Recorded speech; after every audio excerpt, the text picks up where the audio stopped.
What if two small words could loosen every knot in your chest? A text that stings, a meeting that goes sideways, a stranger's comment that won't stop echoing. Your mind grabs each moment and squeezes until your peace turns thin and brittle. Now imagine a pause, one breath, and then, so what? Not a shrug, not apathy, a doorway. In Buddhist teachings on letting go, Buddha wisdom made simple, so what? Is a soft blade that cuts the rope of overthinking. Praise, so what? Enjoy it, don't cling to it. Blame, so what? Hear it, don't wear it. Win or lose, rise or fall, you are more spacious than any moment passing through you. You've been trained to grip the grade, the title, the like, the glance. No wonder your nervous system is tired. So what? Returns you to center. It's a tiny mantra that makes room for perspective, compassion, and a truer kind of courage, the kind that lets life move without dragging you behind it. Stay with me. In the minutes ahead, we'll unpack how opinions hijack your mind and how this two-word practice disarms them. You'll learn a pocket-sized method you can use in real time, at work, at home, online, to meet criticism without collapsing, success without gripping, and fear without fleeing. By the end, so what? Won't sound dismissive anymore. It will feel like oxygen. Part 1 Introduction, the hidden prison we don't see. Have you ever noticed how quickly peace can shatter? One sharp remark can echo in your chest for days, while 100 kind words vanish before night comes. A glance of disapproval makes the heart shrink, while praise lifts us only until it fades. It feels as if our happiness belongs to others, strung up on threads we cannot hold. This pattern began long ago. As children, we learned to chase approval and fear rejection. A smile meant we were good, a frown meant we failed. Over time, the faces changed, teachers, lovers, bosses, strangers online, but the prison stayed. Its bars are invisible, built from questions we ask ourselves again and again. What do they think? Am I enough? Do I belong? Yet the key is small, almost hidden in plain sight. Just two words, so what? It may sound careless, but spoken with wisdom. It is not indifference, it is perspective. When insulted, you can clutch the words until they hurt, or you can let them fall with a soft, so what? When you stumble, shame can drown you, or you can smile and whisper, so what? This is only a step. Even success, as sweet as it feels, is lighter when we see its impermanence. So what? This too will pass. The Buddha once met a man who spat anger at him. Calmly, he asked, "If someone offers you a gift and you do not accept it, to whom does it belong?" The man replied, "It stays with the giver." The Buddha said, "Just so, your insults, I do not accept them, they remain with you." That is so what in its purest form, not fighting, not clinging, simply refusing to carry what is not yours. Suffering rarely comes from the world itself, but from our grip on it. Holding tightly to insult or failure is like clutching a rope that burns our skin. The pain is not in the rope, but in our refusal to let go. So what? Loosens the hand. It reminds us that everything, praise, blame, gain, loss, is only passing weather, and how much we need this wisdom now. The world demands comparison, performance, perfection. But behind the noise lies the same truth. Nothing lasts. Praise fades, criticism dissolves, wounds soften. When we see this, so what becomes freedom? Perhaps you already feel the weight of the prison you carry. If so, try this. When doubt grips you, pause, breathe once, whisper softly, so what? Notice the space it creates, the weight it lifts. In that small act, a seed of letting go is planted, and in that seed lies the promise of a freer life. Part 2, the roots of attachment. If so what feels like freedom, then why is it so difficult to say? Why do we clutch so tightly to words, events, and outcomes, even when they hurt us? The answer lies in the quiet roots of attachment that run deep through every heart. From the very beginning of life, we are taught to cling. A child cries and is comforted, and in that comfort learns, if I hold on, I will be safe. We grow older and discover that approval, success, and love all bring pleasure, while rejection and failure bring pain. Slowly, the mind creates a rule it never stops repeating. Grasp what feels good, avoid what feels bad. It seems so natural, but in truth it is the seed of endless suffering. The Buddha spoke of this when he described desire and aversion as the twin fires that keep the wheel of suffering turning. We are drawn to what we like, repelled by what we fear, and in both directions we become trapped. Praise makes us hungry for more. Criticism makes us burn with shame. Success can inflate us until we are fragile. Failure can crush us until we can no longer breathe. And beneath it all is a single illusion, the belief that clinging will give us control. But control is a shadow. The world does not bend to our grasp. Friends change, fortunes shift, health declines, seasons move on. Everything we cling to slips eventually through our fingers, and the tighter we hold, the more it cuts. This is why letting go feels so terrifying. To loosen the hand seems like losing everything. And yet it is the only way to be free. Think of standing at the edge of the ocean, hands full of sand. You try to keep it, squeezing tightly, but the grains slip faster between your fingers. If instead you open your palm, the sand rests gently without rushing away. Attachment is the fist, letting go is the open hand. So what is the whisper that reminds you to open? Modern life only sharpens these instincts. Social media thrives on our attachment, rewarding us with tiny sparks of approval, punishing us with silence or scorn. Workplaces feed our fear of not being enough, dangling promotions and titles like bait. Even in love, we cling, wanting someone to complete us, to promise they will never change, never leave, never die. But the truth is, everything changes. Nothing we hold is permanent. And so the more we cling, the deeper we suffer. Yet there is another way. When the Buddha taught impermanence, he was not trying to strip life of joy. He was giving us the chance to love it more fully, to see each moment as fragile, precious, fleeting. To say, so what, is not to dismiss, but to honor reality as it is. It is to love without chains, to work without fear, to live without the weight of constant comparison. Imagine hearing criticism, and instead of replaying it for days, you breathe and let it pass like a cloud. Imagine failing at something, and instead of drowning in shame, you smile gently and say, so what? This too is part of the journey. Imagine losing someone you love, and though grief still pierces you, you find the strength to bow before impermanence, whispering, so what, even loss is part of love. This is not coldness. This is courage, the courage to face life as it truly is without clinging to what it cannot give. And so the roots of attachment run deep, but they are not unbreakable. Each time you practice, so what? You loosen them just a little more. Each time you remember impermanence, you step closer to freedom. What once seemed like a prison begins to feel like open space, vast and limitless. You realize you were never meant to live trapped in the eyes of others, chained to their praise or blame. You were meant to live with a heart as wide as the sky. Part 3: The Everyday Faces of Suffering.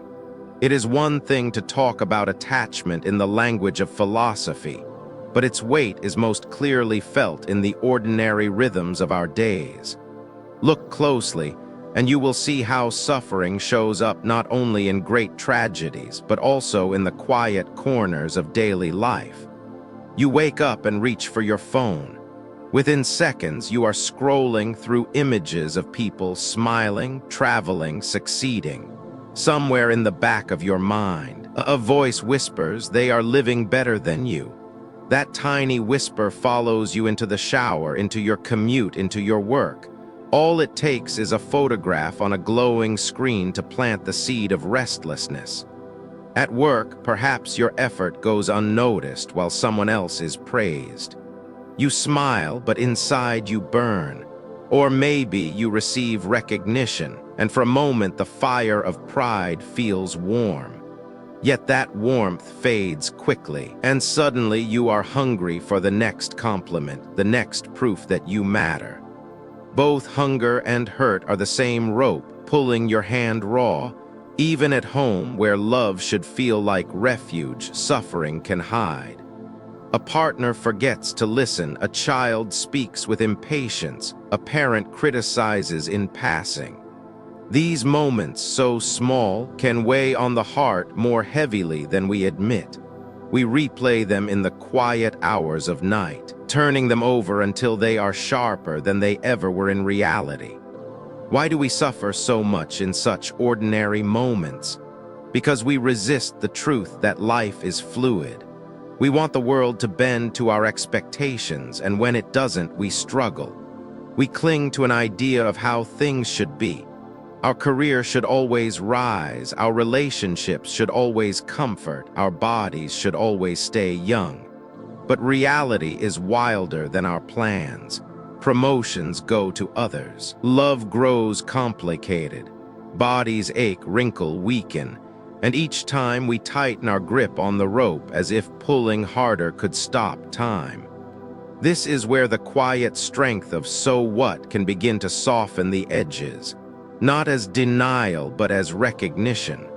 When envy rises after seeing someone else's success, so what reminds us their path is not ours to walk. When disappointment burns because we were overlooked, so what whispers that our worth is not tied to fleeting applause. When love fails to meet our fantasy, so what offers us the chance to love what is real, not what is imagined.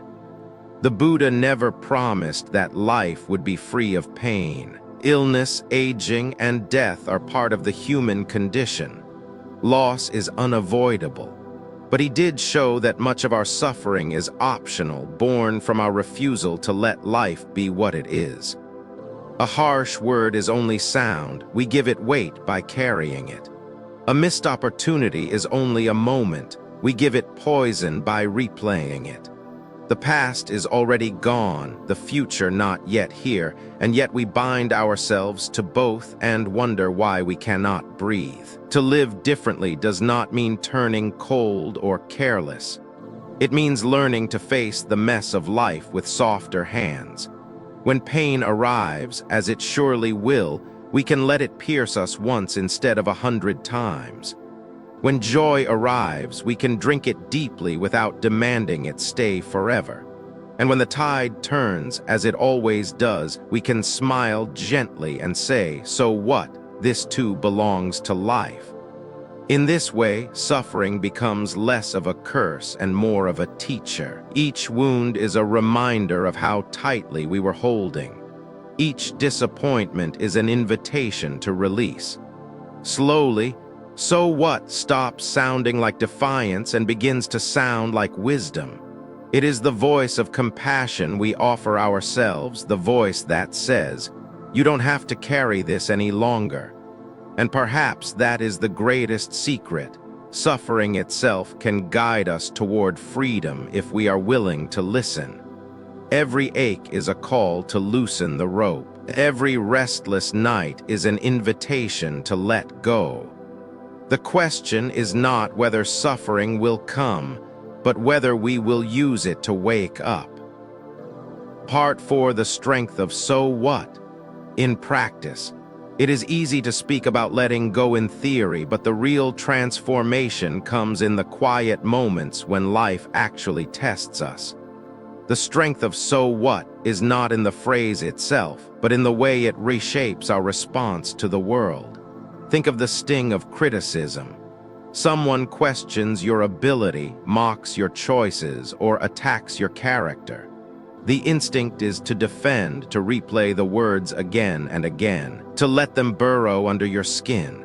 But what happens when you pause, take a breath, and whisper, "So what?" In that moment, their words lose their teeth. They remain only echoes in the air, not chains around your heart. You realize the criticism reveals more about the speaker's state than your own worth. Or imagine the glow of praise. It feels good when others notice your effort, your kindness, your skill. But how quickly does that glow fade? How quickly do you crave more? So what softens the grip even here, reminding you not to build your identity on applause. You can enjoy the warmth of kind words without becoming dependent on them. Like sunlight through the window, praise is welcome when it comes, but it is not the source of your light. Consider failure. We often treat it as a final verdict, proof that we are not enough. We replay mistakes, ashamed, angry, or frozen. Yet failure is never the end. It is simply the soil in which growth takes root. When you say, "So what?" you open space to try again, to learn, to begin anew. The sting remains, but it no longer defines you. You step forward lighter, no longer chained to the idea that you must never fall. And what of success? We rarely question it because it feels sweet, but even success can be a trap. It tempts us to cling, to grasp harder, to fear losing what we have gained. In that grasping, joy slips away. But with "so what," success becomes simply a moment to celebrate without fear. You enjoy it fully, yet you know it is not who you are. It does not have to last forever in order to matter. This is the quiet power of "so what." It meets life at every turn and loosens the hold of both extremes. It does not deny joy or pain. It simply keeps you from being consumed by them. Like standing in the middle of a river, you let the waters rush around you without being swept away. The practice is not about suppressing feelings. You will still feel the sting of harsh words, the warmth of praise, the ache of failure, the thrill of success. But instead of clinging, you breathe. Instead of spiraling, you smile. You let yourself feel, then you let it pass. The storm moves through and the sky clears again. Over time, something shifts. You begin to notice that you are no longer at the mercy of every breeze. You do not rise and fall so violently with the world's opinions. There is a steadiness, a groundedness, a quiet freedom. Others may still shout, cheer, blame, or admire, but their voices no longer shake the roots of your being. And isn't that what we are all searching for? Not a life free from change, but a heart that can remain calm within it.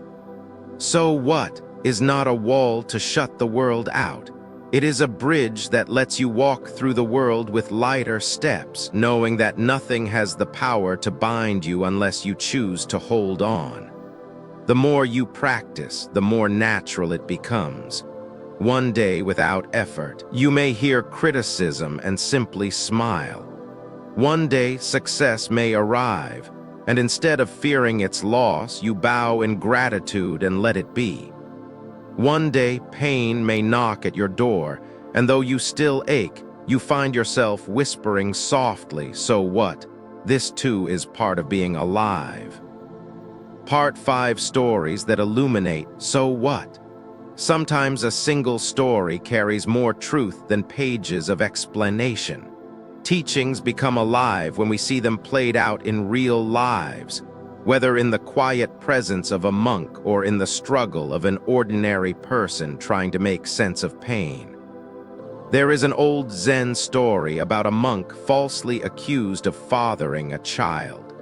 The villagers raged against him, dragged him through shame, and placed the newborn in his arms. He bowed his head and simply said, "Is that so?" With no defense, no anger, he cared for the child as if it were his own. Months later, the truth was revealed, and the villagers, ashamed, returned to take the child back. Again, the monk only said, "Is that so?" He neither clung to praise when he was cleared, nor to shame when he was accused. He carried both with the same gentle "so what?" His peace was not tied to the world's confusion. But stories like these are not only for monks. I once knew a man who lost his job after 25 years at the same company. At first, he felt destroyed. He told me he could barely breathe, as if the ground itself had vanished. For weeks, he replayed the injustice, the betrayal, the fear of what others would say. Yet one morning, after another sleepless night, he looked at himself in the mirror and said aloud, "So what?" The words surprised him. He laughed through tears, because in that moment he realized life was still here. His family, his health, his morning coffee, the chance to begin again. Losing the job hurt, yes, but it was not the end of him. That "so what" was not careless. It was the moment he saw he was more than his title. And I think of a mother I once met, raising her children alone after her husband walked away. The pain she carried was heavy, the loneliness sharper than words could describe. People judged her, whispered behind her back, even questioned her worth. At first, she fought every rumor, every sideways glance. But over time, she told me, she learned to let them talk. "So what?" she would say. "They don't know my story, they don't carry my heart." And in that letting go, she found her strength. She was still hurt, but not broken. Her children saw her rise each day, not with bitterness, but with quiet resilience. What is remarkable about these stories is not that the pain disappeared. Pain remained, anger, loss, sorrow. What changed was the relationship to it. So what did not erase their struggles, it opened a doorway through them. Instead of being swallowed by criticism, loss, or judgment, they allowed those moments to be what they were and nothing more. This is where Buddhist wisdom shines. Life will always hand us gifts we do not want, insults, losses, betrayals. If we accept them blindly, we suffer. But if we refuse to pick them up, they remain with the giver. So what is the refusal? It is the courage to let the insult fall, to let the loss become part of the journey, to let life be imperfect and still find it beautiful. When we hear stories like these, perhaps we realize that "so what" is not meant only for saints or monks. It belongs in the office cubicle, at the family dinner table, in the messy arguments, and in the moments of grief. It belongs to anyone brave enough to loosen their grip. And maybe, as you listen, you can already think of a moment in your own life where these two words might have changed everything. A fight that kept you awake at night. A failure that haunted you for years. A judgment that scarred your heart.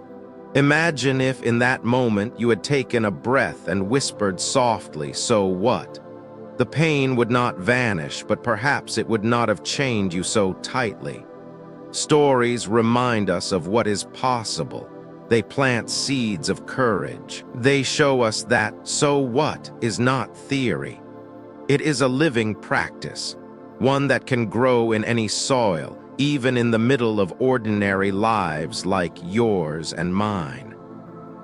Part 6, Living So What? In the modern world, it is one thing to hear about letting go in a monastery story, but another to bring it into the noise of modern life. Our days are filled with emails, deadlines, crowded schedules, and glowing screens that never rest. Where does "so what" fit in a world that constantly demands we prove ourselves? In the workplace, pressure builds like a drumbeat. A project falls short, and suddenly you fear your career is collapsing. A colleague is promoted ahead of you, and envy gnaws at your heart. Praise comes, and you ride high only to crash again when it fades. This cycle of rise and fall is endless if you let it own you. But imagine pausing, breathing, and quietly saying, "So what?" Not in resignation, but in recognition.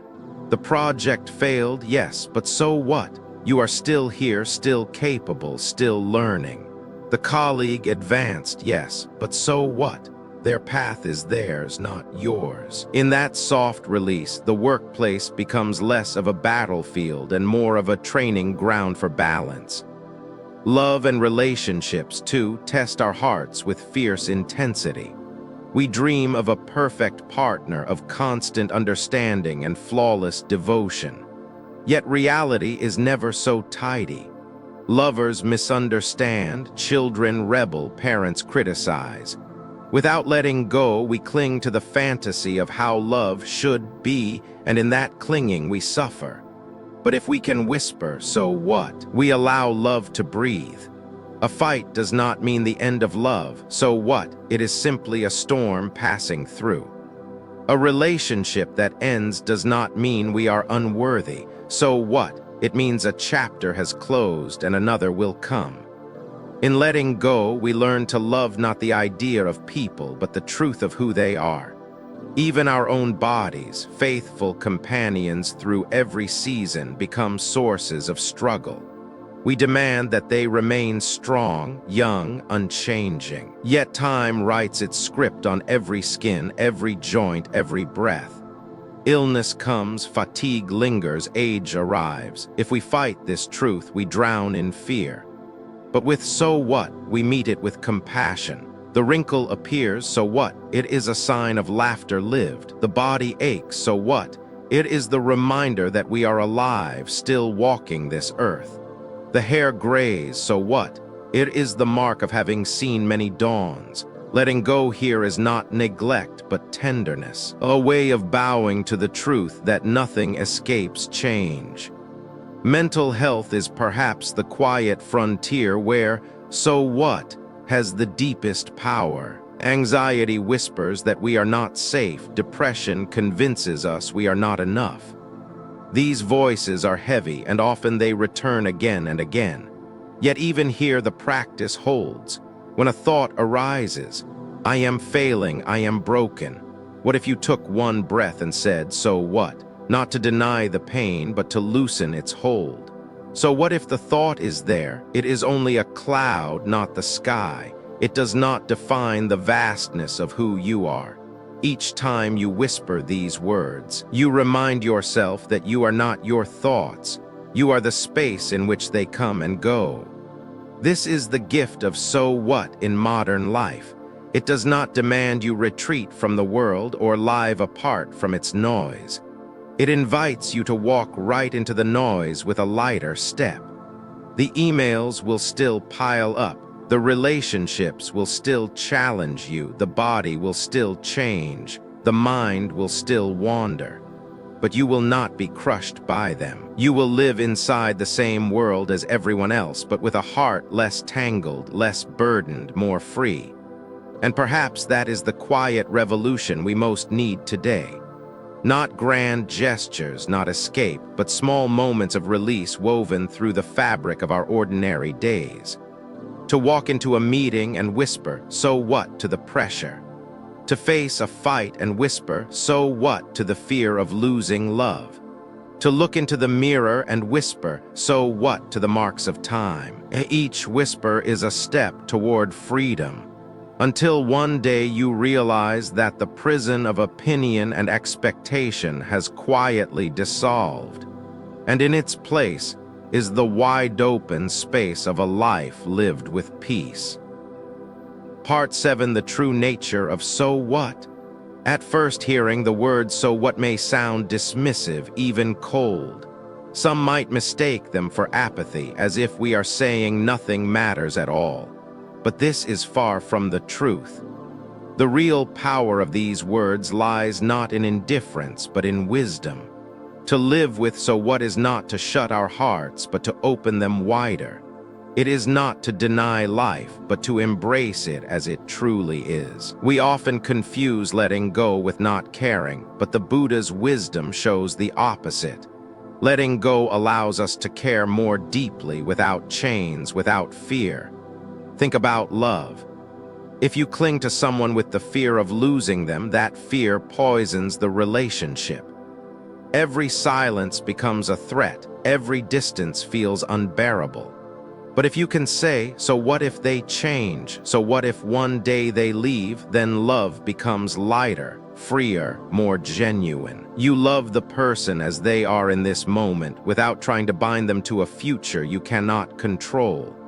That is not apathy. It is the purest form of love. Or think about success. If you cling to it, you are always anxious that it will fade. You work not from joy, but from fear of falling behind. Yet if you whisper, so what if this success ends? You can finally enjoy it without fear. You celebrate today's harvest knowing tomorrow will bring something different. And that is enough. That is not carelessness. It is gratitude without greed. So what is rooted in the Buddha's teaching of impermanence? Everything arises, everything passes. When we resist this truth, we suffer. When we accept it, we are free. To say so what is to bow before impermanence, not as surrender, but as understanding. It is to see that clinging changes nothing except the depth of our pain. But even more than wisdom, so what carries compassion? For ourselves, first of all. How often do we punish ourselves for mistakes, dragging them like stones for years? How often do we whisper to ourselves, "You're not enough, you failed, you should have done better"? And yet when we answer with "so what," we soften. We remember we are human, learning, imperfect, and still worthy of love. That gentle compassion becomes the soil in which true growth can flourish. And compassion extends outward too. When someone criticizes us, we can bristle and strike back, or we can see their pain behind the words. So what helps us step aside, refusing to carry the insult, but also refusing to add to the fire? The insult stays with them, and perhaps in our calmness they see their own suffering reflected. We do not fuel the cycle of harm, we allow it to stop with us. So the true nature of so what is neither cold dismissal nor blind surrender. It is the clarity to see what matters and what does not, the courage to let go of what we cannot hold, and the compassion to face life's storms without closing our hearts. Imagine living this way, walking through the world with open hands, not clinging, not pushing away, simply meeting each moment as it comes. Joy arrives and you smile. Pain arrives and you breathe. Change arrives and you bow. Each time you whisper, "so what," you are not rejecting life. You are embracing it more fully than ever before. This is Buddha's wisdom in its simplest form. The freedom to love without fear, to succeed without pride, to fail without despair, to live without chains. And perhaps when we finally understand this, we see that so what is not a dismissal at all. It is an act of faith in ourselves, in life, in the boundless openness of the present moment. Part 8, living free with so what? Every journey must return home, and perhaps by now you can feel that so what has been less about a phrase and more about a doorway. Through it we have stepped into the wisdom of impermanence, into the soft strength of letting go, into a freedom that does not deny life but allows us to live it more fully. When you think of all the years spent chasing approval, fearing judgment, clinging to success, or drowning in failure, it is almost heartbreaking. How much of our precious time has been consumed by carrying what was never truly ours? Words spoken by others, standards set by society, illusions of permanence in a world that is always changing. And yet the Buddha's wisdom reminds us, it is never too late to put the stones down. Even now, in this very breath, you can loosen your grip and whisper, "so what?" This does not mean life will stop testing you. Criticism will still sting. Praise will still tempt. Failure will still ache. Success will still dazzle. The difference is that you will no longer be ruled by them. You will feel them, yes, but you will not be imprisoned. You will walk through the same storms as everyone else, but your heart will remain unshaken because you know the clouds always move on. To live with, So what is to live with perspective? It is to see what truly matters: kindness, compassion, presence, and to let the rest dissolve like mist in the morning sun. It is to forgive yourself for being human, to forgive others for being imperfect, to open your hands and let life flow through them without fear. Think of what becomes possible when you live this way. A harsh comment online no longer steals your peace. A missed opportunity becomes a chance to try again. A wrinkle in the mirror reminds you of laughter lived, not youth lost. A goodbye, though painful, teaches you to treasure every hello. Each moment, whether sweet or bitter, becomes part of the great feast of existence, and you are finally able to taste it without clinging to the bowl.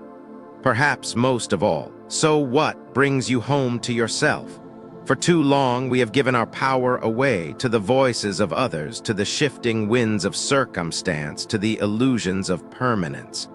But the truth has been waiting quietly all along. You are already enough. You are already free. The only chains that bind you are the ones you hold, and the key to them has always been in your pocket. Two small words, whispered with wisdom, can open the lock. So as we come to the end of this reflection, I invite you to try. The next time life tests you, when envy stirs, when failure burns, when doubt whispers, pause, breathe, and softly say, "So what?" Not with bitterness, but with gentleness. Not to dismiss life, but to embrace it as it is. Watch how the grip loosens, how the heart opens, how freedom quietly enters. In the end, these two words carry a gift greater than freedom from suffering. They carry the chance to live with love, courage, and clarity, unburdened by chains of fear. They carry the promise that you can walk this world lightly, with a heart as vast as the sky. And maybe when the last breath comes, you will smile and whisper one final time, "So what?"